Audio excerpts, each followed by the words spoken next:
অবহেলিত আগাছা পেপারোমিয়া। এই আগাছাটির নাম হলো পেপারোমিয়া। আমাদের অতি পরিচিত আগাছা, যাকে আমরা সকলেই পেপারোমিয়া নামে অবাঞ্ছিত উদ্ভিদ হিসেবে জানি। এই পেপারোমিয়া উদ্ভিদ সাধারণত ছায়াযুক্ত স্থানে জন্মিতে দেখা যায়, তবে এশিয়ার বিভিন্ন দেশে এর জন্ম হয়ে থাকে।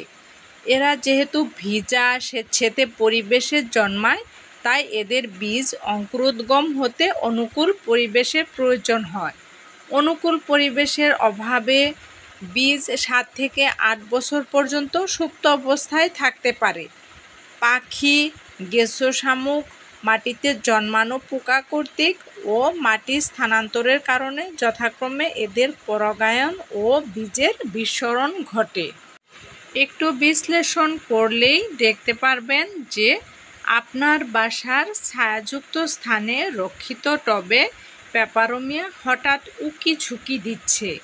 আবার দেখবেন পুরাতন দেয়ালেও পর্যবেক্ষণ করে দেখবেন সেখানেও পেপারোমিয়া উদ্ভিদ অনায়াসে গজিয়েছে।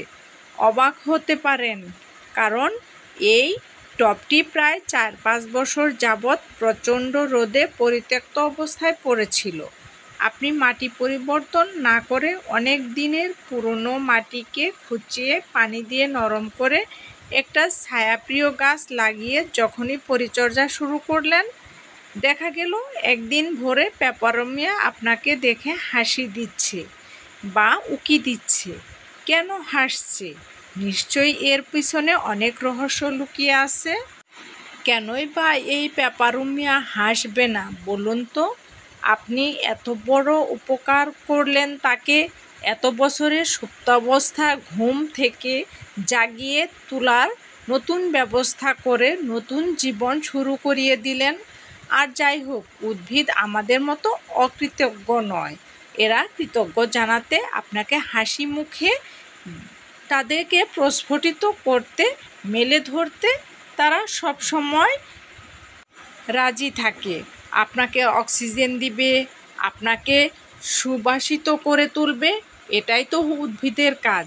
আমাদের দেশে প্রাপ্ত পেপারোমিয়া প্রজাতিটি খাদ্য ও ওষুধ হিসেবে ব্যবহার করা যায়, তবে এটি আগাছা হিসেবে জন্মিলেও এর হালকা সবুজ পাতাগুলো ও এদের ইনফ্লোরেসেন্স যে কারো নজর কাড়ে, যে কারো মন কাড়ে।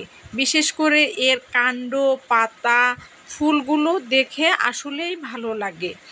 এর পর্ণরাজি শোভাবর্ধনও করে। যেমন এই উদ্ভিদ বর্ষাকালে যখন ইটের দেয়ালের গাত্রে জন্মে, তখন এদের ফেলে না দিয়ে রেখে দিলে বাগানের সৌন্দর্য অনেকাংশেই বাড়িয়ে দেয়। এই সৌন্দর্য আপনার মনেও গেঁথে যেতে পারে। এই উদ্ভিদের সমস্ত অংশ রান্না অথবা কাঁচা অবস্থায় খাওয়া যায়।